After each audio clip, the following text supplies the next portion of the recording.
Mr. Blue Eyes is one of the most elusive and powerful people in Cyberpunk 2077. While the other powerful figures work on the public image to project fear or trust, Mr. Blue Eyes' goals and motivations are a carefully hidden secret that can be uncovered only by those who dig deep enough. With his recent appearance in phantomliberty DLC, we have confirmed that the scale of his plans is much larger, and his resources are even richer than many have suspected before.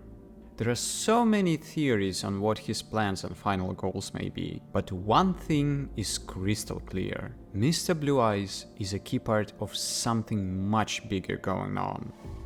Today, I invite you to go down this rabbit hole and explore the big conspiracy behind Mr. Blue Eyes and the possible impact it will have not only for Night City, but for the whole Cyberpunk universe. But if this works, you'll gain more than you ever imagined. Let's start with what we know about Mr. Blue Eyes. First time we see him on a balcony, watching us talk to Jefferson Perales after learning that he's been brainwashed by his security team. Second time we see him in NCX spaceport and learn that he helped Songbird to get the ticket to the moon. Proxy showed up. A corpo everyman for the ages. Expensive, understated suit, dark hair, blue eyes. And finally, we see him in the Sun ending, when he offers us a gig to infiltrate the space casino called the Crystal Palace. Before we meet him at the afterlife, Delamain refers to him as to someone with almost unlimited resources. Rumors abound, naturally. You're onto something huge with someone even huger backing you. Their resources yet more huge. But besides that, there is literally no information on his background and affiliations. And that is where we start digging.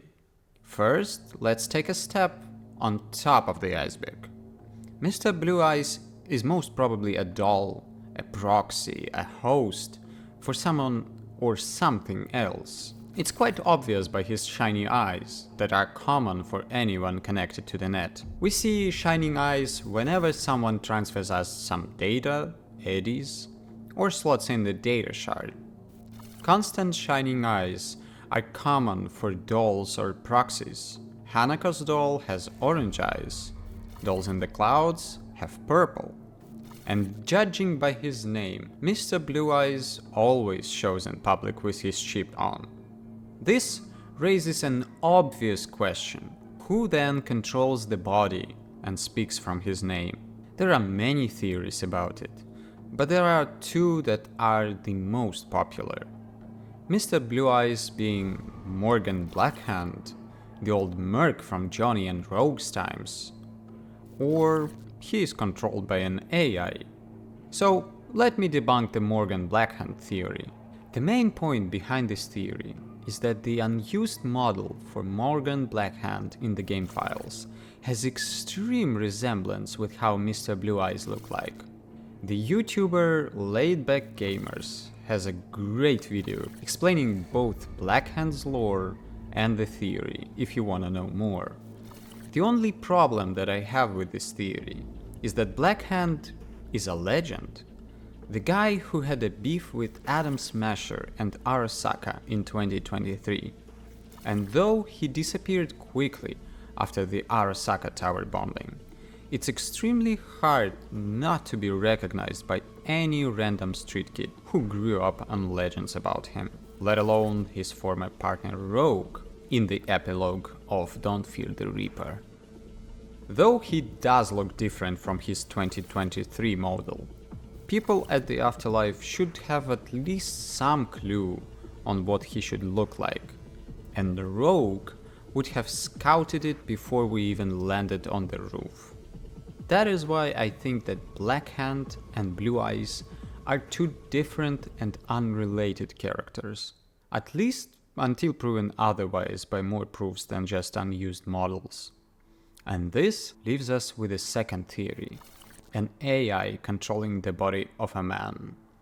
Although the game doesn't give us a clear answer, we can try and piece together the information we can find in other quests. And to do that, we need to assume that Mr. Blue Eyes is working for Night Corp.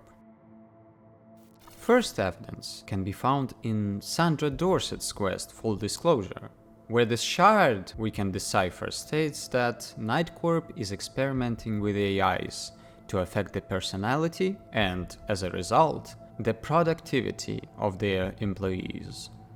They use brainwashing to make their employees more obedient and effective. I wonder where else we can see the brainwash technology. Right, the Dream On quest about Jefferson Perales. In this quest, we can see how Perales' own security uses complex tech to rewrite the personality and memories of the future mayor.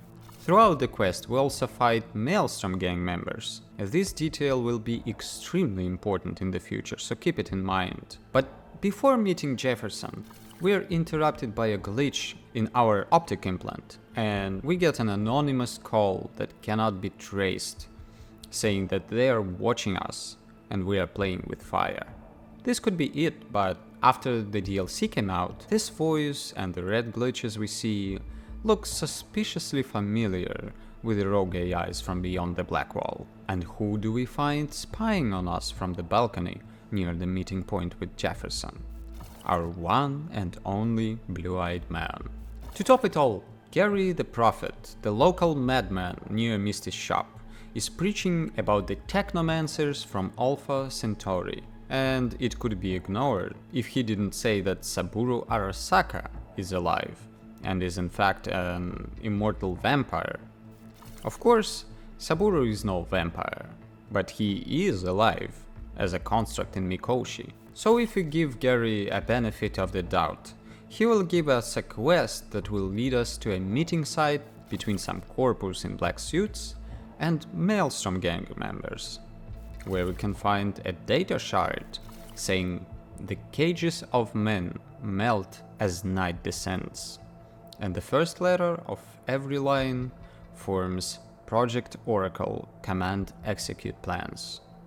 It's not hard to guess that the corpus that Maelstrom met were in fact from the Night Corp, and the project with the name Oracle, which in antique religions means a priest through whom a god speaks, is their project to connect their employees with an AI that will control their body. After we finish this quest, we will find Gary kidnapped, and the witnesses describe the kidnappers as people in black suits with blue eyes. The evidence for Mr. Blue Eyes being a host for an AI and working for Night Corp is quite substantial, and I think that at this point we can use it as a foundation for further speculation. So let's talk more on what is Night Corp and what are their goals. Night Corp's secured up the ass. Can't just blow the usual Blackhand fire shaft. I won't get too deep into Night Corp's backstory, just touch the base. So Night Corp is a corporation created by Richard Knight, the founder of Night City. It controls all the public works and development in Night City, and acts basically like a municipal contractor for the city. It has changed a lot throughout its history, changing the name from the original Knight International to Knight Foundation after Richard Knight's untimely death, and finally to Knight Corporation. The corporation's public image includes countless renovation and construction projects, building roads, bridges, tunnels, metro and maglev lanes, and also charity and scholarship programs for the city's poor part to benefit the gifted youth, most notably Jefferson Perales among them. But that's just on the surface. The corporation values its secret more than anything, and there is exactly no information on what the company is actually worth. What is their source of revenue and how many employees do they have? And when we take the fact that they are the main sponsors of both NCPD and MaxTech, two of the city's main law-abiding enforcement institutions, it becomes clear that if they wanted something hidden, they would have it done. As we know at this point, Night Corp is doing a lot of shady stuff behind the curtains. Returning to the quests mentioned before, we know that they work with Maelstrom, one of the core gangs in the city. And Maelstrom is a very interesting gang. Given their obsession with cyberware and them being the most chromed gang in the whole city, these guys seem incredibly resistant to cyberpsychosis. I mean, interacting with them, they don't really give the most mentally stable vibes, but they're acting like any street rat gangsters. Maybe overly high on the hardest drugs that can be found on the street. And do we know who else is incredibly resistant to cyberpsychosis? MaxTac. In fact, MaxTac is composed of former cyberpsychos, and we even helped to collect new additions to their ranks by doing cyberpsycho sightings gigs for Regina, and we also meet a MaxTac officer who is a former cyberpsycho from an old game trailer. And I know that it's a lot to take in, but we have just one more detail. Did you ever look at these guys' optic implants and wondered why you couldn't buy one for yourself? Well, that is because they're not for sale. Kiroshi Optics is a monopolist on the optic implants market, and both MaxTac and Maelstrom seems to have custom models made specifically for them. So let's recall the optic glitches we had while investigating the brainwash machine in Dream On Quest. V, just like almost everyone else, has a Kiroshi optic implant installed, and it completely shuts down, followed by a speech from an unknown caller. Too convenient, isn't it? But that is not all. When we find Gary the Prophet was kidnapped, apart from mentioning the blue-eyed people in black suits, the witness also mentions the invisible van. And if these glitches could be caused by some netrunner interference, I mean, we do have the Reboot Optics quick hack, but it would be too complex for a netrunner to erase one moving van from multiple witnesses' eyes. That is, if they don't have the backdoor access to the implant itself. And there is only one company that has it: Kiroshi Optics. So now we finally start to see the full picture. The shady corp that keeps a low profile is experimenting with AIs and brainwashing, and has ties in NCPD, MaxTac, Maelstrom, and Kiroshi. So what do they want? The simplest answer is total control. Let's get back to Jefferson's mayor campaign. First thing we know is that the previous mayor, Lucius Ryan, was found dead in a club, which started the race for his place in the office. Before that, Ryan had survived an attempt on his life by a cyberpsycho. This cyberpsycho, Peter Horvath, is described as a paranoid man who thought that Mayor Ryan talked to him through the TV, and he found a benefactor, a man who saw his worth and funded his crime, which resulted in Horvath making an attempt on the mayor's life. Talking TV and a mysterious benefactor that funded his crime. After all we have learned, it's really not that hard to figure out who could be behind that. After we are assigned to investigate the case, we learn that the NCPD has closed it, and they really don't want anyone to look into it. And what do we learn if we do? That the NCPD detective was given a direct order to close the case as an accident. In fact, it was most probably a targeted hit, using a virus on the mayor's BD headset. If we try to put the headset on, we're immediately knocked out. So that is at least partly true. The part that is not true, however, is that it was an accident. The immediate evidence we have, and the vision that Games tries to give us, is that Weldon Holt is behind the mayor's death. He leaves the office right before the assassination attempt, and he hires the animals to guard the club where the mayor died. I told you to wreck the club, and why? Weldon Holt! But something doesn't add up. First thing, why in the world, as the city's second man in charge, would you give your identity to the gang consisting of the most stupid brutes in the city. That's like the most dumb thing you can do if you want to hide your involvement. And the second thing, what are the animals doing there? The NCPD case is closed, Holt isn't under any suspicion, so why continue holding the place? The animal leader says that they are staying because they are still waiting for a payment. Till they send us to scratch for a job well done! If Holt really did hire them, why didn't he pay them yet? Maybe because someone else hired them and never really intended to pay them in the end. Someone who wanted to frame Holt for killing the mayor, but knew that the NCPD won't notice that. Someone who wanted V to learn about it and tell Jefferson. Someone who wants Jefferson to increase his security after learning that Holt ordered a hit on the previous mayor. Any idea who that might be? And, of course, the security firm brainwashes Jefferson and he becomes the Night Corp's puppet mayor. But why? Why kill Ryan? Why not just indoctrinate him like they do with Perales? And here we go, one more history lesson. So, back in the times of the Unification War, the NUSA army was closing in on taking Night City, and already controlled the part of Pacifica that would later become Dogtown. Night City needed a powerful ally as soon as humanly possible, and Lucius Ryan, who was a councilman at that time, negotiated a deal with Arasaka for them to help defending Night City's independence in exchange for rebuilding the Arasaka Tower and returning to NC markets. This deal was a breaking point in the war, driving the NUSA army back from Night City and ending the war soon after.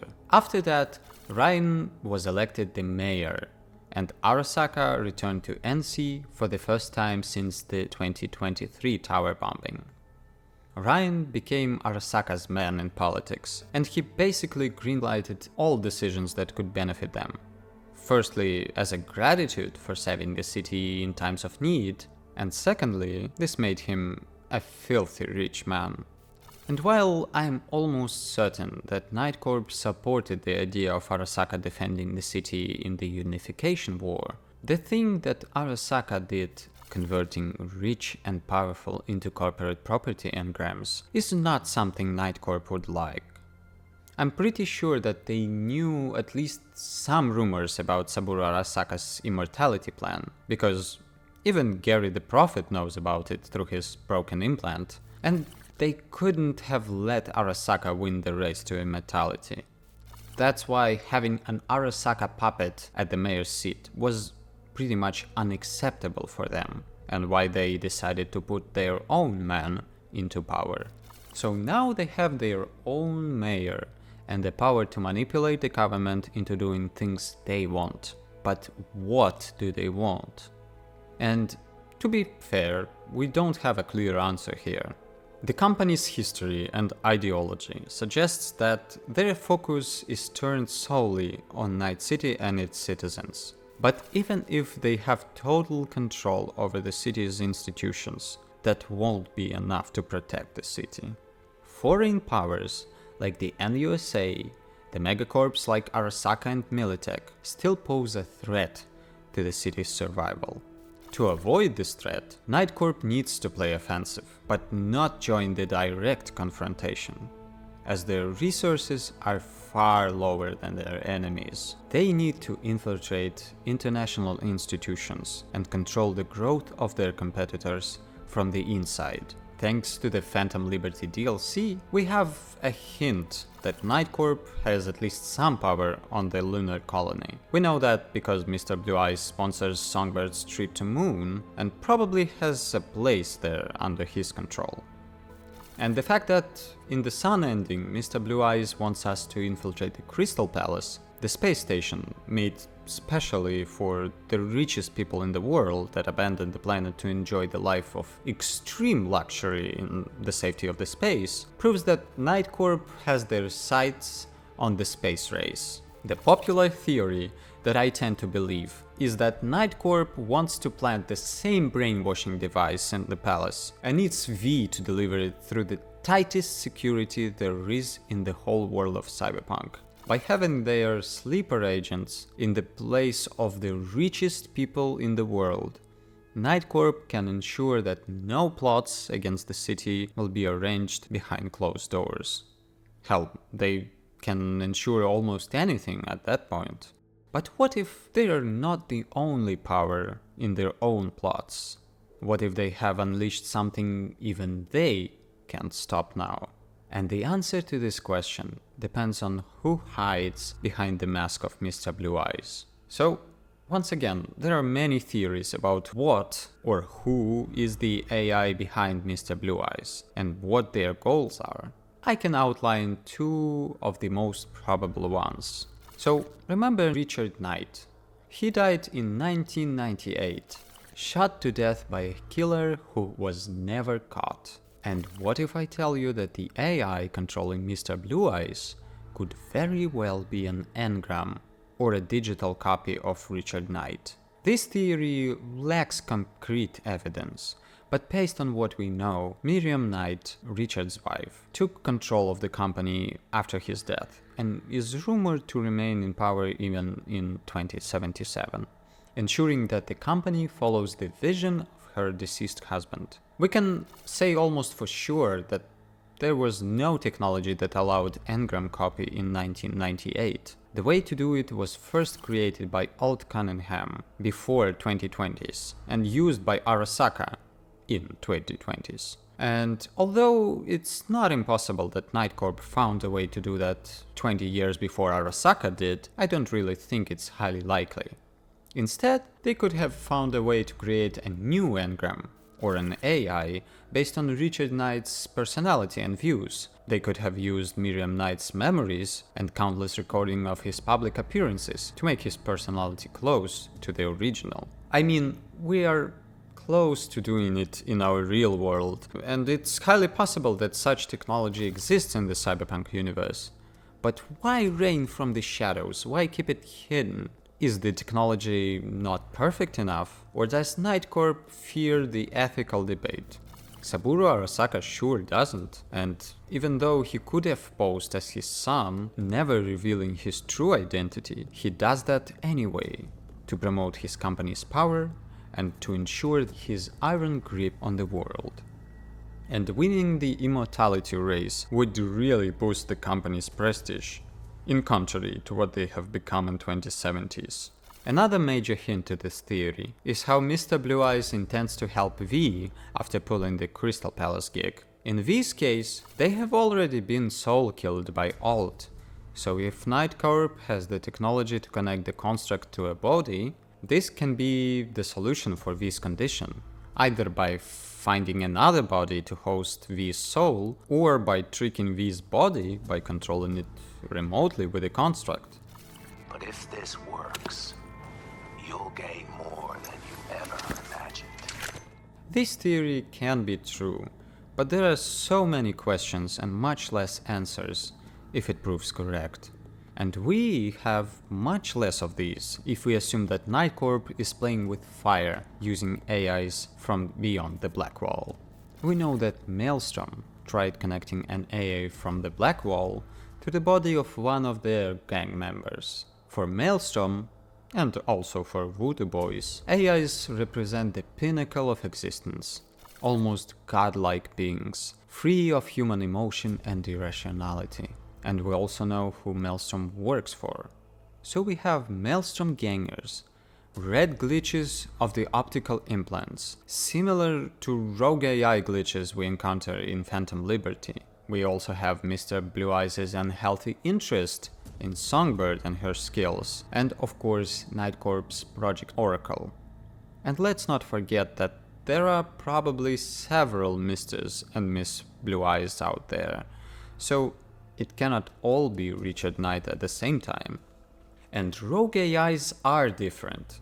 For example, Delamain is a former rogue AI. He was captured behind the Black Wall and sold to the German company that used him to automate the taxi service. And yet Delamain doesn't want world domination, doesn't want to destroy the human race. Well, at least most of the time. But was he always like this? Or did those who pulled him from the Black Wall put some kind of limitations to his program? Either way, it's natural for AIs to become more self-aware and sentient as they collect and process more and more data. And when it happens, they can become unpredictable. Like when Delamain's main core loses its control over the secondary ones in some caps. Alt is another rogue that seems much less focused on what is happening outside the net.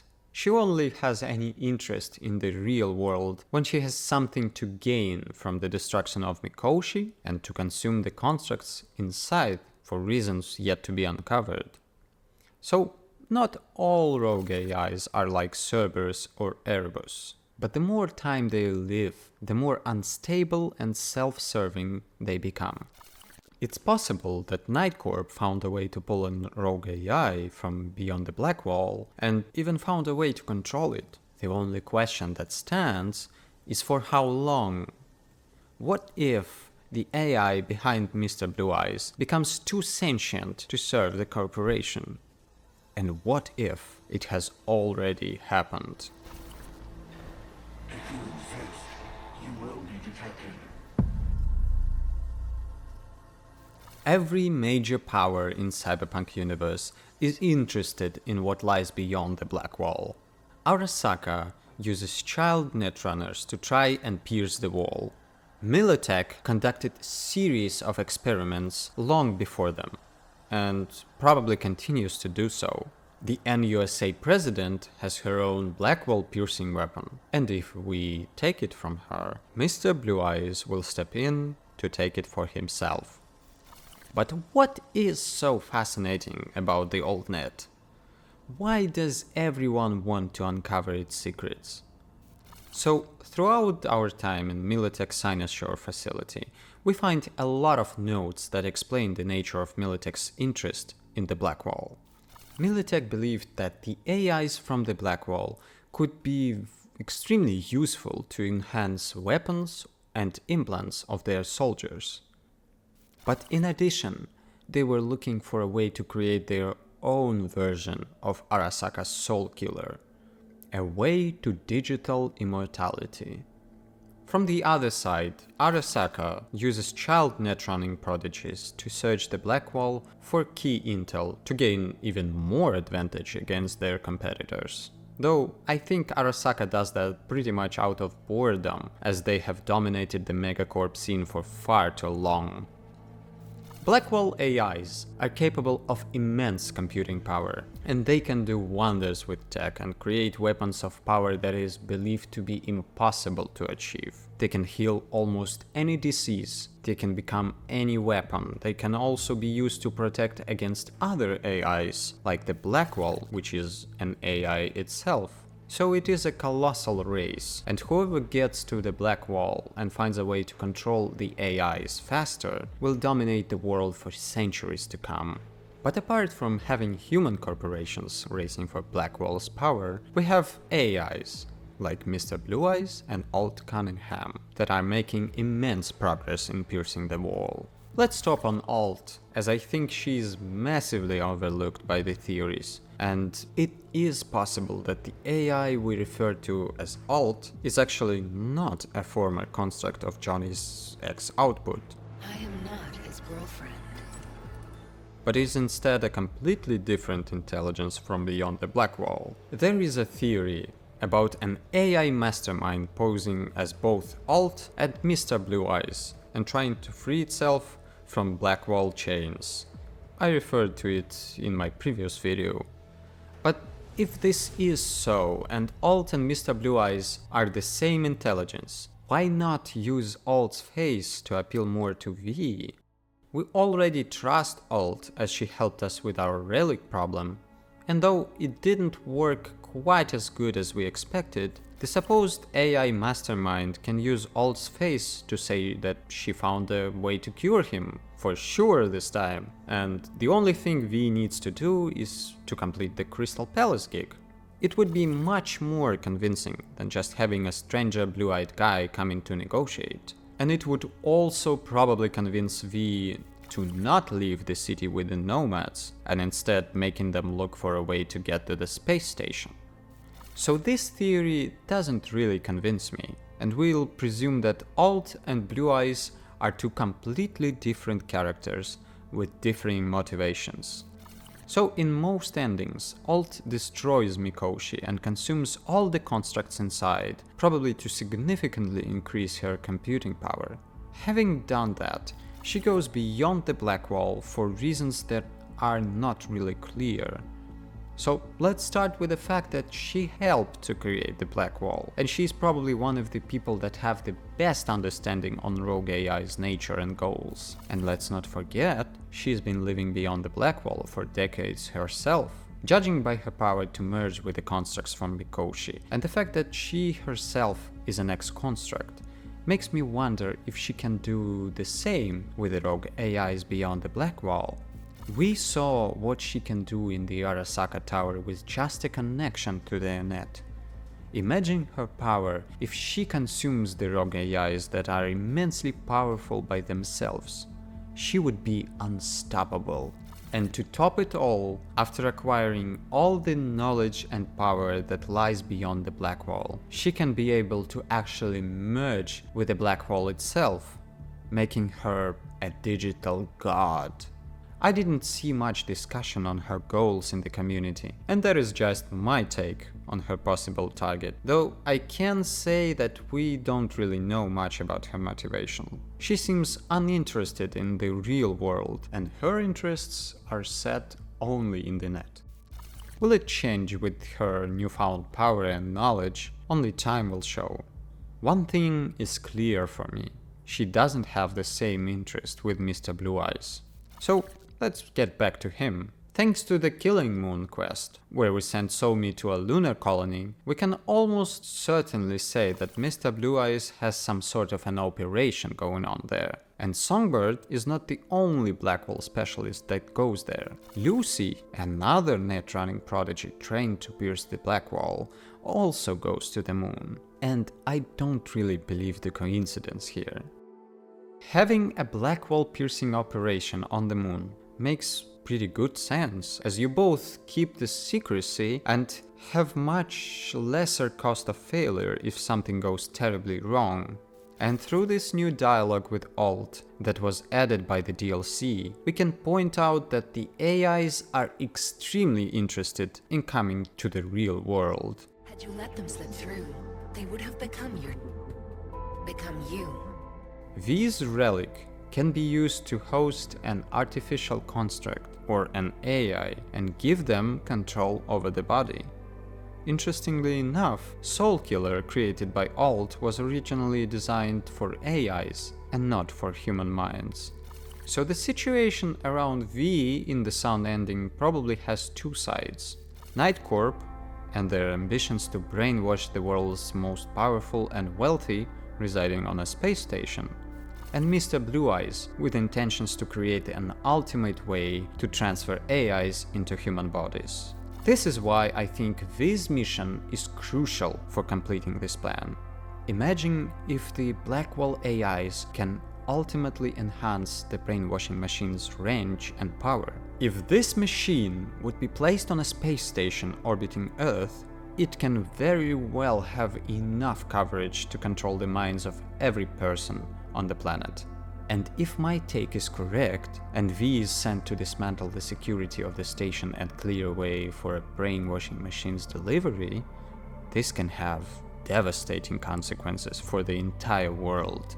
But it probably won't be an ultimate end, as we have Alt possibly trying to prevent this from beyond the Blackwall. But one thing is clear: with at least 3 megacorps trying to uncover Blackwall's secrets, and at least 2 powerful AIs having their own plans on their kin beyond the Blackwall, the risk of an AI invasion comes closer than ever before. Will it be explored in the upcoming Orion game or in the live-action series is something that I can't predict, but I guess we can all be sure that this setting makes for a great foundation for a new page in cyberpunk history. As always, this was my interpretation of the story and events in the game, and although I used all of the arguments that I have, we can never be sure what the writers at CDPR will decide to do with this story. What we can do is voice our opinions and share our thoughts. By the way, you can do it in the comments below, and if you watched through this insanely long video and enjoyed it, please consider giving it a like and subscribing for more content about game and cinema universes. At this point, I believe I said everything I wanted about Cyberpunk universe, so I will be moving to other franchises for my future videos. But if you want to watch something related to Cyberpunk, I invite you to watch my previous videos. That will be all for today. See you in the next video. Until then.